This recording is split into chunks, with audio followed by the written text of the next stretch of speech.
नाशिक जिल्हा मंदबुद्धींचा बाले किल्ला. तेच MLA परत निवडून दिले. का दिले निवडून? नाशिककरांनी धर्म वाचवण्यासाठी निवडून दिले.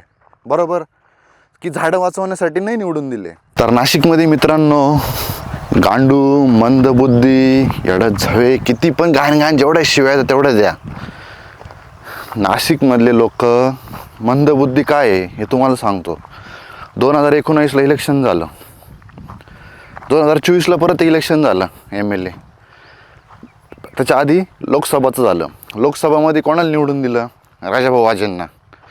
त्याच्यानंतर परत काहीतरी 6 महिन्यांनी परत इलेक्शन झालं आपल्या MLAचं.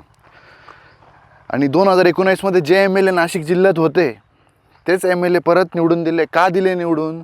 नाशिककरांनी धर्म वाचवण्यासाठी निवडून दिले. बरोबर की झाडं वाचवण्यासाठी नाही निवडून दिले. मग झाडं तोडताय तर त्याला विरोध का करताय?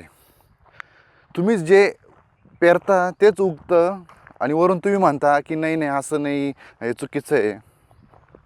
एकदम चुकीचं नाही आहे. चुकी तुमची आहे की तुम्ही शेण का खाल्लं. तुम्ही धर्म वाचवला आहे आणि धर्मासाठी झाडं तोडले गेले. तर मित्रांनो, मी एवढंच सांगेल, झाडं तोडू द्या, काय फरक पडतो? तुम्हीच निवडून दिलेलं आहे आणि तुमचेच माणसं आहे ते.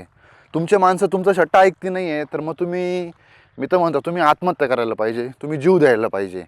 आणि हेच जर असं चालू राहिलं 2029 नंतर काय होईल तर काही सांगता येत नाही. बाकी बोलण्यात काही अर्थ नाही आहे. इगोइस्ट लोक आहे नाशिककर, इगोइस्ट लोक. आणि दीड शहाणे, या दीड शहाण्यापायी आहे ना बरबाद होणार आहे. आणि ते होऊ द्या. आम्ही मजा घेऊ, आम्हाला काही फरक पडत नाही. आम्ही नाशिकला जाणं पण बंद केलं, आम्ही मळ्यातच राहतो आता.